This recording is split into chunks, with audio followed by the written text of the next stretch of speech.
My God, I hate drugs. Samantala, nahaharap naman sa patong-patong na kaso ang isang Chinese national matapos mag-viral ang video ng pagtapon niya ng isang baso ng taho sa isang pulis sa MRT noong Sabado. Narito ang report ni Paulo Barcelon. Kailangang magpiyansa ni Jiale Zhang, ang 23 anyos na Chinese national na namato ng taho sa isang pulis para pansamantalang makalaya sa kanyang pagkakakulong dahil sa mga kasong direct assault, unjust vexation at disobedience to authority na isinampa sa kanya matapos sumailalim sa inquest proceedings Linggo ng gabi. Ayon sa kanyang abogado, prioridad nila na mapalaya ang dalaga. Sometimes you're caught at a bad time, right? Maybe she had a bad day, and considering she's a young girl and people go through certain experiences in life, so it was just the wrong time. Pero sa kabila ng paliwanag ng kampo ni Zhang, tuloy daw ang pagsasampa ng pulisya ng deportation case laban sa kanya ayon kay NCRPO Chief Police Director Guillermo Eleazar. Irerekomenda rin umano ng NCRPO na gawing undesirable alien si Zhang.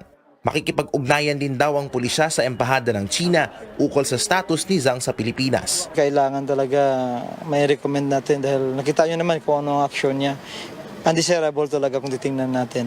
Ayon sa inisyal na investigasyon ng Mandaluyong Police, wala umanong criminal record si Jiale Zhang. Tumira rin umano si Zhang sa Bacolod bago lumipat sa Kalakhang, Maynila para mag-aral. She was here more than 6 years ago. She even stayed in Bacolod and here in Makati and also in dito sa Pioneer sa bagong address niya. Sa kabila ng insidenteng kinahaharap ng mga dayuhang lumalabag sa batas, ayon sa sociologist na si Nicole Curato, dapat daw na pag-aralang maigi ng mga Pilipino ang kanilang pag-uugali lalo na kapag nasa ibang bansa. Since we're a migrant country, na ang dami natin OFWs and overseas, nagre-react din tayo when our own OFWs are treated poorly overseas kahit minsan tayo din yung may kasalanan. So I guess there's a reflection that has to happen. What kind of hosts are we becoming? Pero what kinds of guests are we also in other countries?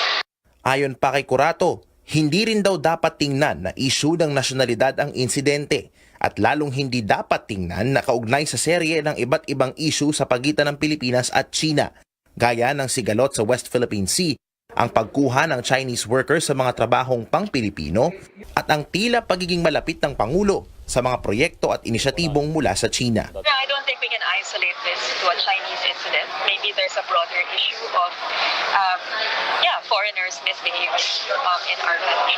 Parang dangerous territory if we isolate this as just one incident targeted against the Chinese. Hindi rin daw tama na ipagpawalang bahala na lamang ang daan-daang taong ugnayan ng Pilipinas at China base lamang sa nangyaring insidente.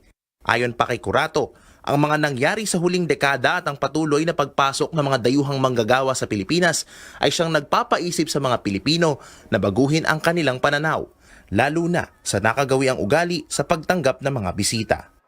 Paulo Barcelon, CNN Philippines. Pinarangalan naman kanina ang pulis na tinapunan ng taho sa MRT. Ang mismo nagsabit ng medalya ng pulis. Sa pulis ay si PNP Chief Director General Oscar Albayalde. Makibalita tayo sa aming correspondent na si George Cahiles. George.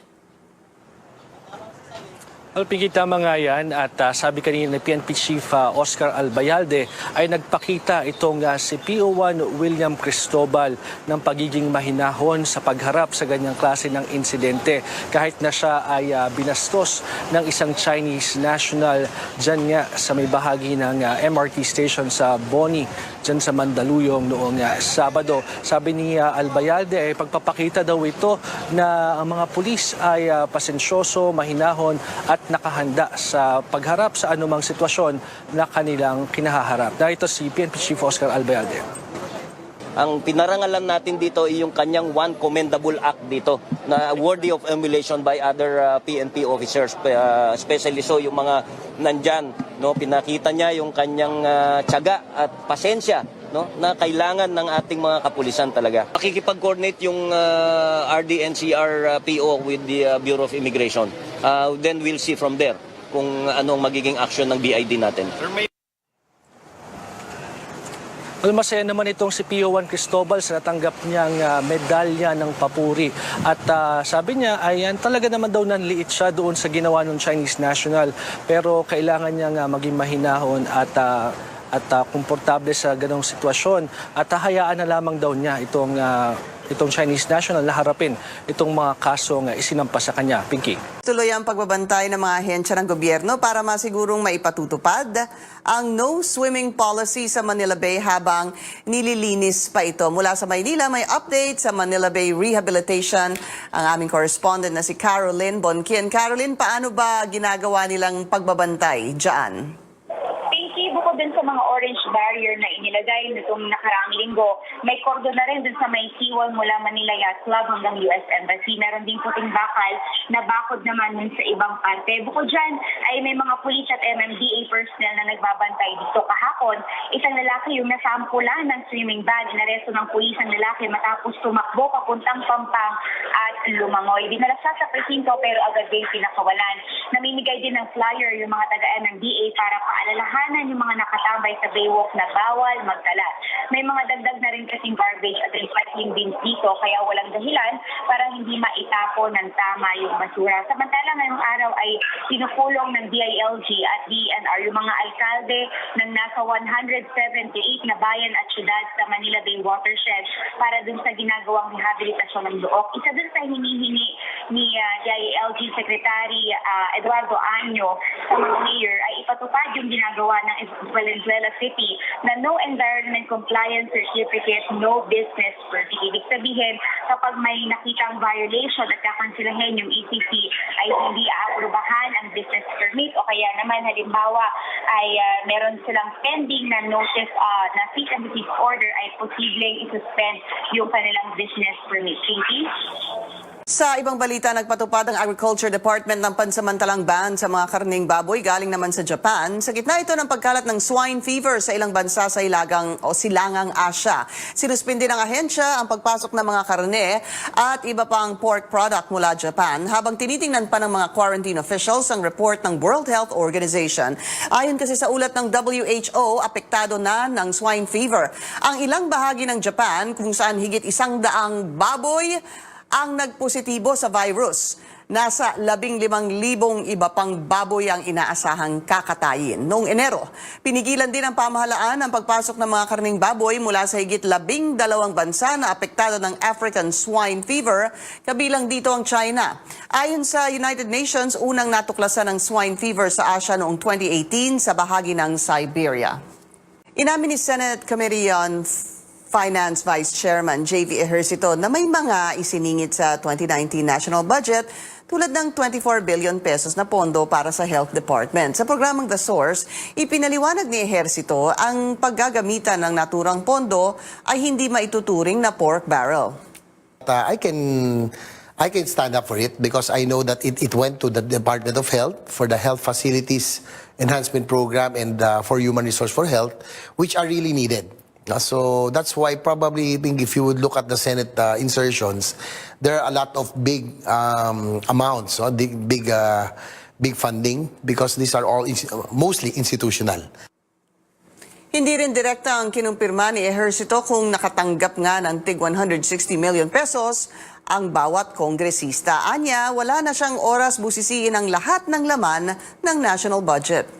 Ganun Probably ba as yun? Vice Chair, Binky, I have my hands full in the last 2 or 3 budget seasons. I've been defending the DOTR, the DILG, the DOH, the housing, PCO, and others. So I have my hands full already defending all of these departments. In fact, information overload na eh. Dinepensahan din ng senador kung bakit pumirma siya pabor sa pagpasa ng taunang budget. Nababahala kasi si Ejercito sa masamang epekto ng isang reenacted budget. In the first quarter, we are already delayed because we were not able to pass the budget last December. So all the infrastructure projects that are supposedly started, should have been started the first quarter, are already delayed. So our economy will really take a hit. If we further delay, for example, and the election ban kicks in, that will be a bigger problem because we cannot have any more projects until June. Ngayon sa social media ang isang preschool student sa Bulacan na kalahok sa Mr. and Miss Intramurals contest ng kanilang eskwelahan. Nang sumabak na kasi siya sa question and answer portion ng kompetisyon, kinailangan niya ang tulong ng kanyang #1 fan. Kailangan ba ng isang batang katulad mo ang pag-exercise? Opo. Bakit? Bakit kailangan? Para lumakas yung katawan. May lakasan mo nga. Ang video na yan, meron ng mahigit 3 million views sa Facebook. Sa panayam sa CNN Philippines, sinabi ng ina ng bata na si Princess Bautista, hindi raw nanalo ang kanyang anak dahil sa kanyang naging sagot. Pero masaya pa rin daw ang kanilang pamilya na nagbigay saya ang kanyang anak sa milyong-milyong nakapanood ng viral video. Umakyat na sa higit 4,300 ang mga kaso ng tigdas o measles sa buong bansa ayon sa Health Department. Sabi ni Secretary Francisco Duque, Metro Manila ang may pinakamaraming kaso, sumunod ang Calabarzon at Gitnang Luzon. Nasa 70 pa rin ang bilang ng mga nasawi. Ayon pa kay Duque, nagkaroon daw ng under-vaccination o bumagsak ang bilang ng mga nagpapabakuna noong taong 2014 at 2018. Yung 2014, 15, 16, 14 ang talagang nagkaroon ng matinding under-vaccination. At yun ay kinorek. By the way, hindi ako Secretary of Health noon. No? Kasi 17 lang ako dumating. So yung sumadsat ng 2014, naitaas yan to 70%. Tapos in 2018, bumagsak na naman sa 40%. So ang mga kadahilanan sa pagbagsak nitong bahagi na ng term ko is yung Dine-Vaxxia scare.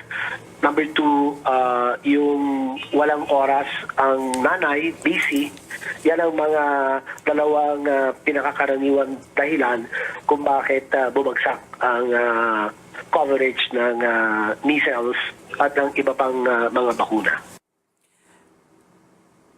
Dagdag pa ni Duque, tinitingnan na rin nila ang ulat na nagkaroon ng kakulangan sa pamamahagi ng bakuna laban sa tigdas noong 2014 hanggang 2017. Ito ang naging aligasyon ni Public Attorney's Office Chief Persida Acosta, batay daw sa report ng Commission on Audit.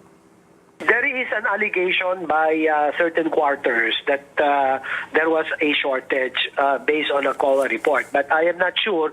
I'm having it validated just to make sure if there is truth to those allegations.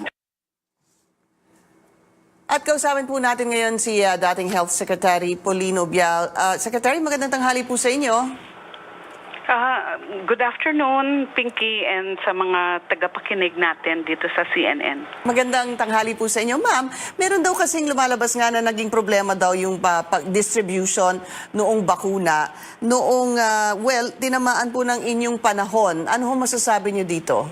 I haven't read the COA report, but I have been in constant communication with the program manager of the expanded program on immunization, and they are telling me it's the tetanus diphtheria vaccine for grade 1 and grade 7. So I was asking if it was the measles or MR or measles rubella vaccine. They were telling me that it's not. The COA report points to the TD or the tetanus diphtheria, which is our booster for grade 1 and grade 7, particularly to prevent tetanus and neonatal tetanus. So, hindi po measles ang sinasabi ng inyong under-distribution. Under-distribution. So, nagkaroon ng under-distribution, tama ho ba sa TB sana? Tama ho ba? Tetanus diphtheria, yes. Okay. But did they say anything about yung sa tigdas in terms of vaccination or under-vaccination? I really have to confirm the data, but I recall when I came in as health secretary, there were WHO meetings that I attended that were saying there was parang shortage of measles vaccine. And the shortage was global. So even if we have the money to buy the vaccine, walang dumarating dito kasi there was a global shortage. So there was a time na siguro nagkaroon ng stockouts in some areas, but that was parang remedied by siguro nagkaroon na ng supply, and then there was deliveries already to the country. So I think the record shows, as mentioned by Secretary Duque, 2013, we really had a big measles outbreak. That was the last big measles outbreak. After that, 2014 up to 2017, konti lang yung measles cases natin. I think it was less than 1,000 in the whole country. And then, they were supposed to do, kasi nasa program natin for measles control, supplemental immunization activities every 4 years. So the target was supposed to be 2018, nagsusupplemental immunization for measles. Yun yung sinabi ni Sec Duque, that because the coverage that year was low, nagkakaroon tayo ng outbreak ngayon. Yun po sinasabi niya sigurong taon na 2018, ma'am. Yeah, because he was saying, Secretary Duque was saying there was an under-vaccination in 2014 at meron din daw pong bumaba daw ulit ng 2018. Yes, that's true. But ano ho ba ang cause nito? Ano ho ba para sa inyo ang naging rason bakit nagkakaroon ngayon ng measles outbreak? I would not pinpoint it to one single event. No, it's multifactorial. It's a lot of things happening at the same time. Pero that was what I was pointing out with the introduction of the dengue vaccine during an election year, 2016. I mentioned that even if the dengue vaccine, the Demvaxia, was a good vaccine, if you introduce it during election year, it would be tainted. It would be subject to a lot of doubt, suspicion of the parents. So, yung palang, that was a bad strategy on the part of the DOH. So whether Sanofi made an announcement at the end of 2017 or not, talagang we expect the lowering of immunization coverage because people doubted the way the dengue vaccine was introduced in 2016. In fact, during that period, the target population was about 1 million school children in region NCR 3 and 4A. They only covered 49%. So it's very low coverage.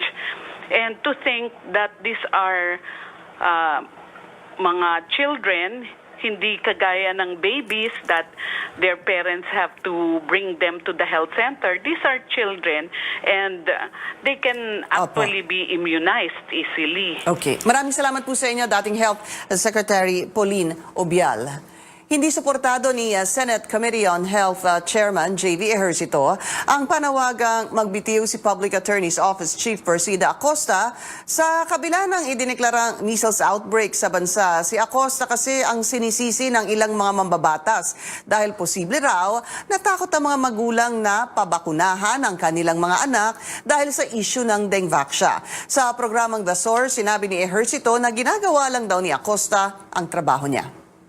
We cannot also blame Pau Chief, no, because it's really her job, it's a responsibility to fight for those that are helpless, no, those that do not have money to pay for lawyers. I think she was just doing her job during that time, at the heat of the controversy. The controversy.